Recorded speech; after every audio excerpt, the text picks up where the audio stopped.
Saludar a Raquel Iglesias, és vicedegana del Col·legi Notarial de Catalunya. Què tal, com estàs? Molt bé, bon dia, moltes gràcies. Què tal? És cert que el notariat té la segona base de dades més important de l'estat espanyol després de l'agència tributària, sí?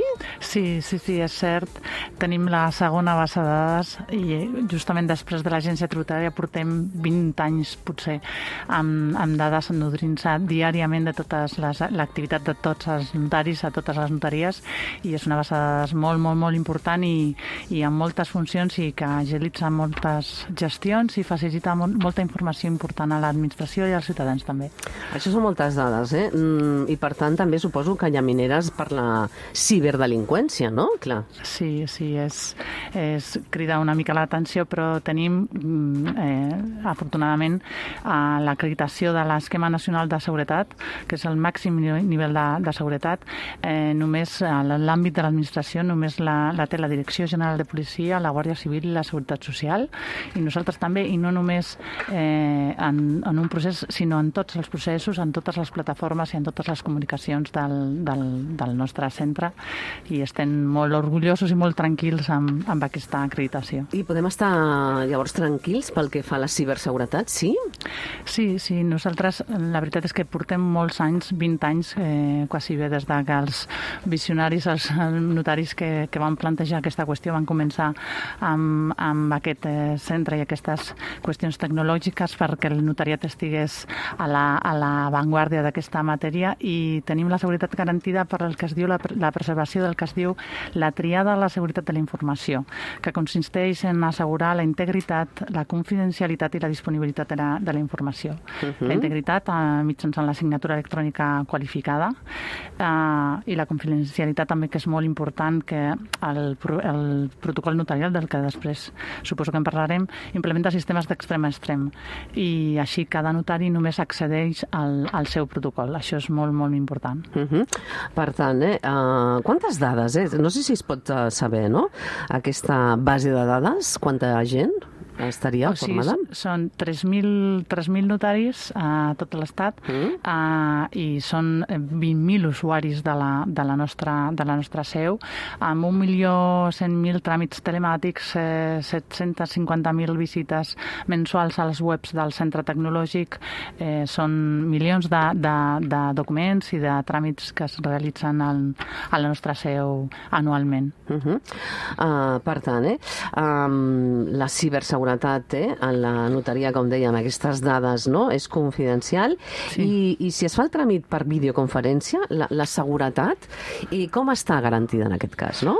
Això és una novetat de la llei a partir del 9 de novembre de l'any passat, que és una revolució tecnològica pel notariat. Ho demanàvem des de fa molt de temps i per fi la tenim aquí.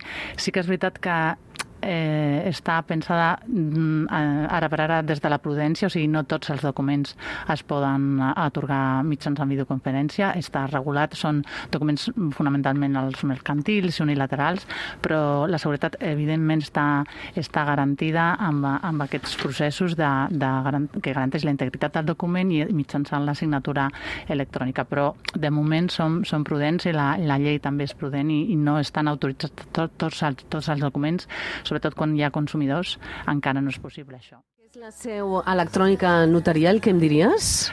Que és la plataforma on es poden per comunicar-se amb el notariat i per realitzar tots els tràmits. La seu té el portal notarial del ciutadà, que és la plataforma d'accés al notariat per fer tots els tràmits, per donar-se d'alta, per poder signar mitjançant videoconferència.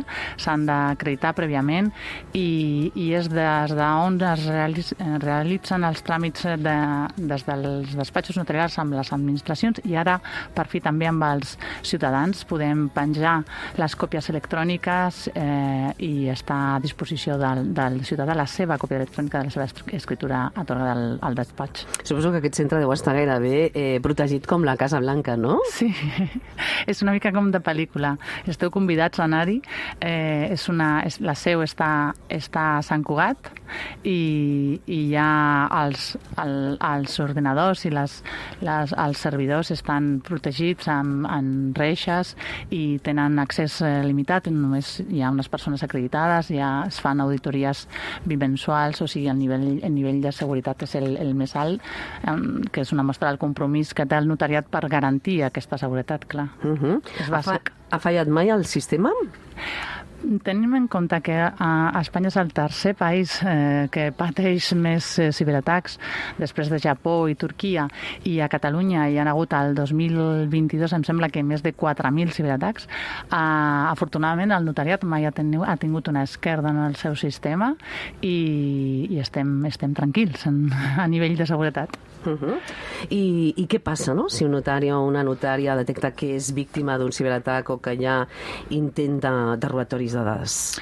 Això el que ha de fer el notari i qualsevol persona que es trobi en aquesta situació, però és comunicar-ho immediatament a les autoritats competents i immediatament, evidentment, al nostre centre tecnològic i clar, donar avís a l'Agència de Protecció de Dades. Són dades molt, molt, molt sensibles i s'ha de comunicar immediatament, clar.